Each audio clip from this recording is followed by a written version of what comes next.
So you were questioning 9/11 2005, you said? A little bit earlier than that, 2004. I started my career literally protesting the Iraq War before the Iraq War even started. Clearly, after 9/11, it changed everything. I started to meet a lot of the family members. I started to meet a lot of the survivors. I started to meet a lot of the rescue workers. And they all came to me. Individuals like William Rodriguez that literally talked about how there was explosions going off even before the plane hit the building in the basements. Wow.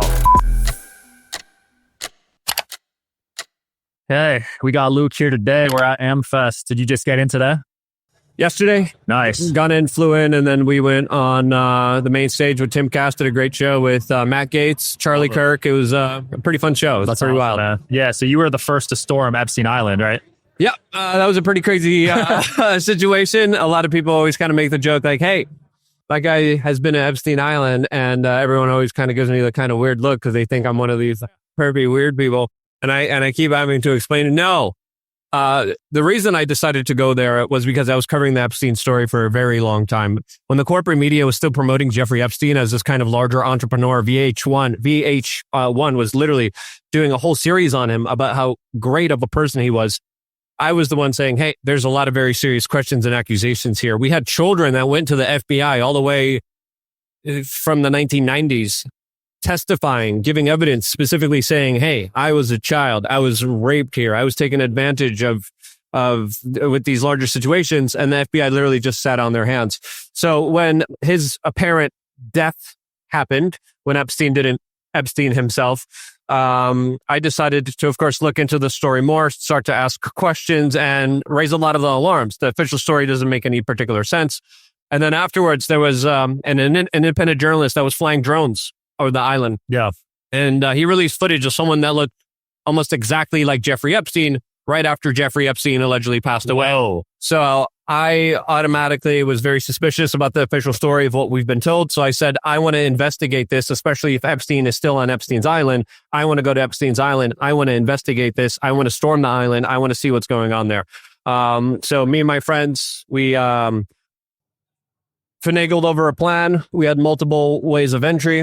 And then we kind of executed the plan, got on there and stormed the island, filmed everything, and got it out there to the general public before anybody else did. Nice. Any conclusive answers formed from that experience? There's a lot of weird gargoyles. There's a lot of weird occult symbols. There was like a doorway that was leading into the floor.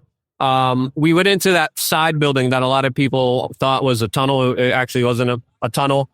But the whole adventure was pretty much just a larger PR stunt to bring up this larger story that a lot of powerful people want to go away. Yeah. If we look at the Epstein story, it's the story of the decade, but it's the story that so many powerful people don't want you talking about. So when you're dealing with these type of predatory, powerful individuals, we need to talk about it because these individuals are up to a lot of very nefarious, very awful, horrible things. We're talking about the biggest celebrities, the biggest politicians, the biggest moneymakers. We're talking about the top echelons of Hollywood all going to these private islands where they're able to live above the law. They're able to commit heinous, horrible acts on small children in some of the most disgusting, horrible ways that there still hasn't been any justice from. If you look at the Ghislaine Maxwell case, we still haven't gotten any justice, as of course she was put away to jail for essentially providing a service to no one. Right. Those children that were hurt, those individuals that were hurt, they never seen justice. And that to me just is something that personally irks me, personally pisses me off. And when you look at a lot of the elites, a lot of them have this kind of proclivity towards child abuse, hurting children. And whether it's the royal family, whether it's American politicians, whether it's the Franklin cover-up, there are so many instances of just bizarre pedophilia and the hurting of children that it really makes you wonder what's really going on here. And that's something that, of course, as an independent media organization, when the corporate media doesn't want you talking about it, I want to talk about it that much more. Absolutely. Did you see any signs on the island of people being imprisoned or any child being there? The island's huge. People don't understand just how absolutely massive it is. I spent about a half an hour on it and I only saw half of the island. Okay, so you would need more time. I was dumpster diving. I was running all over the place. I was opening every door I could. But sadly, there was still security there. And once they were, made aware that we were there, they, of course, made chase, and then we made sure to get out of there as fast as promptly as we could, not to deal with any of the kind of larger, ramifications on being on, Rape Island. It's not the If starting the new year off with a fast feels a little daunting, you're not alone. Shout out to today's sponsor, Prolon. They're an entire community of individuals that want you to make meaningful differences in health. And it makes fasting so powerful because you have a group of people around you. I'm joining their January Fasting Challenge, which is a coach-led program to set you up for fasting success. It's a 5-day program. It's filled with snacks, soups, and beverages that are designed to keep your body in a fasting state with no guesswork or planning required. Got the boxes laid out right here so you guys can check it out. It's also great for so many things. It enhances your skin, it enhances fat loss, and it improves your energy. All their meals are prepackaged, like I said, no guesswork, and it's perfect for after the holiday season where you stocked up on a lot of heavy meals. If you're ready to make 2025 your healthiest year yet, you can order your Prolon 5-day kit at prolon.com/DSH and join in on their fasting challenge today. New groups start every Sunday in January.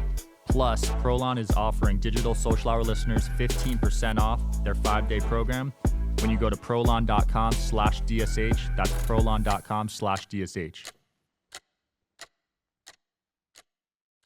You know, it wasn't the smartest of things to do, especially when you're going to an island that is known for, you know, being an intel agency hub that rapes people all the time. So you think there's particularly worried and stressed being on there. Would be too. You know, sweating bullets because it wasn't a you know, an easy operation that I've been doing. I've been doing, you know, all sorts of different operations like that throughout my entire career.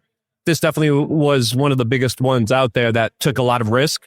But to me, as a journalist, I wanted people to be aware of the story. I wanted people to talk about this story. I didn't want the story to go away.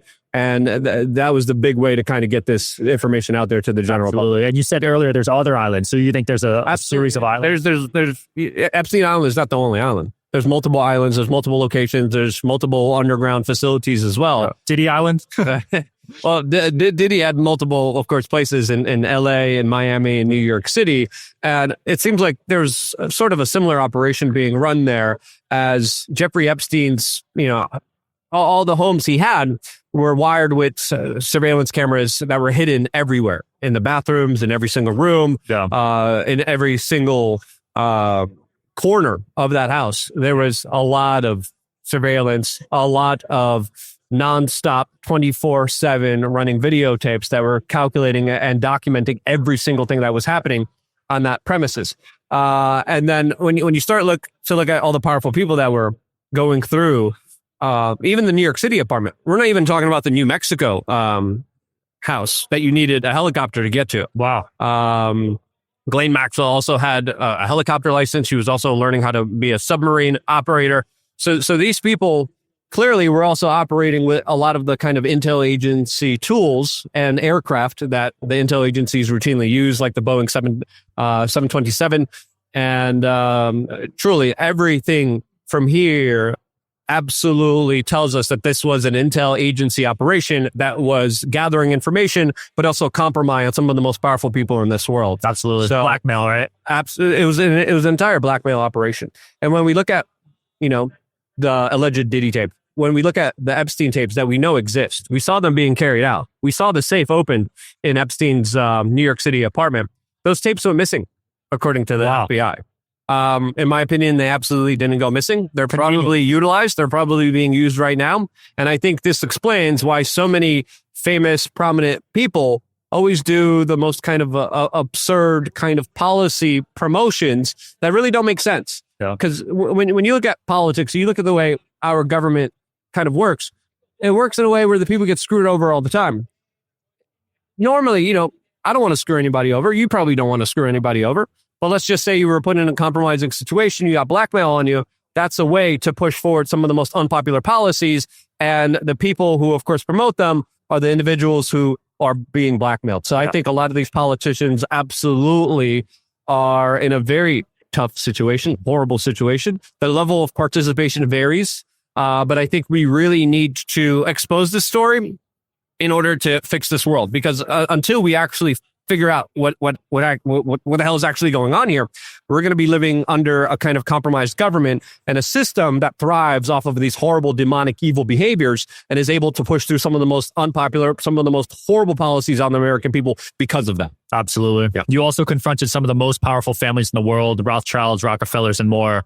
What was the mission behind those? Same thing, to show them that we know what's going on, to show them that we, the people, actually have the power here. The truth is the light. It's a larger disinfectant on so many of the world's problems. And a lot of the elites, whether it's the Rockefellers, Rothschilds, the Kissingers, the Zbigniew Brzezinskis, we confronted all of them because I knew their history. I knew what they did. The corporate media was always brown-nosing them, kissing their butts. I was at these events and literally people from the media come up and they glorify these people. They talk about how amazing they are. And I decided to say, Henry Kissinger is a war criminal. I'm going to tell him he's a war criminal.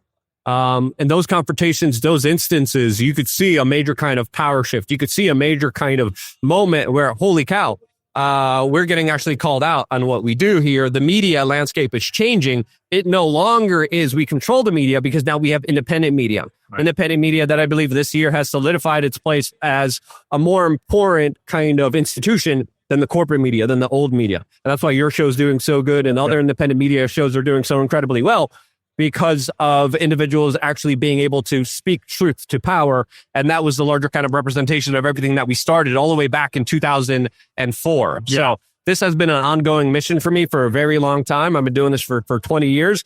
You name them, we confronted them. And this was all to show the American people, hey, we're the ones that actually matter here. It's our voice here. It's our policy decisions that actually should be considered here, not one of these ruling elites that think that they have all the power and influence over you. Yeah. Now alternative media is being targeted. You got Soros buying up podcasts. So we got to really hold our ground and stay true. I'll be honest. Independent media is doing better than ever. It's been under attack severely ever since 2006, 2007, 2008. We have seen severe. We were one of the first YouTube channels to be ever demonetized. Oh, wow. It also didn't help that we confronted the head of Alphabet and Google at the Bilderberg meeting, and we asked him about his larger influence and roles in presidential elections and starting larger NGO groups that started a lot of the major kind of propaganda efforts that we have seen that we call out in real time. So we've been on target for a very long time. We've been dealing with so many underhanded, unfair techniques and things that have been happening to our YouTube channel. It's hard to deal with, but what keeps me going is that the people who support me are ride or die. They've been with me I'm meeting people here that are like, I was at your rally in 2005 when it was you, Alex Jones, and Immortal Technique with over 10,000 people at ground zero demanding the truth about 9/11, wow. Demanding a proper investigation, demanding that the healthcare workers that were lied about the air quality get proper healthcare, get proper coverage, get proper health. So meeting people here that have been with me all the way since 2006 is absolutely incredible. And these are the people that support me. Go to my members area, and donate. And I do everything for them. I do a lot of incredible things for them. And I do meetups. I do range days. I do nature hikes with my members. And truly, we're living in a landscape where it used to be the corporate media just crafts and pisses on everybody. Yeah. Independent media understands that we're nothing if we don't serve our audience. Yeah. I want to serve my audience. I want to do the best job. I want to have the best integrity. I want to take all the risks so you don't have to, so we can live in a better world. And I think people realize that. And that's why our YouTube channel, youtube.com/wearechange, has so much staying power and is still here, even though we're dealing with so many underhanded things that have been plaguing us and destroying our ability to reach people. We still do it mainly because of everyone saying, you know what? I care about this. I'm involved here. I matter here. Yep. And that's the larger message here. Individuality matters. Sovereignty, freedom, liberty matters. And once we realize it and we understand that it's not about the collective, it's about us individually taking action, that right there is when they have no power over us. And I think that's a world that we're coming into in 2025. And it's an extremely exciting world to be a part of. I'm very excited. So you were questioning 9/11 2005, you said? A little bit earlier than that, 2004. We were, I started my career literally protesting the Iraq War before the Iraq War even started. Whoa. So I was very young. I was still, a teenager when I started my larger kind of career doing all of this. But clearly after 9/11, it changed everything. Yeah. And I started to meet a lot of the family members. I started to meet a lot of the survivors. I started to meet a lot of the rescue workers, and they all came to me. Individuals like William Rodriguez. He's the last man out of the Twin Towers that literally saved hundreds of people's lives, that literally talked about how there was explosions going off even before the plane hit the building in the basements. Wow. So, and it's not just his testimony. There's individuals that were killed, that were injured, individuals that were injured. I introduced him to a firefighter that was there, that was rescued by him because he was the last man out of the Twin Towers that was opening the doors for him. And that led me to, of course, go after individuals like Larry Silverstein. And I confronted Larry Silverstein about all the very suspicious things that he did. And we confronted him about 5 times, which, of course, he always freaked out, never answered any legitimate questions about Building 7 and all the other kind of larger anomalies to what happened on 9/11 on that very particular day. And for people that want to learn more, they can watch your film about this, right? Yes. YouTube.com/WeAreCage. I mean, we got so much content on there. It's absolutely crazy. We're doing a podcast too on Rumble and many other platforms as well. Also on rumble.com/WeAreCage. We work our butts off. And, truly, if there ever was a time to realize the power within yourself, it is now. Absolutely. Thanks for coming on, man. That was fun. Thanks for having me.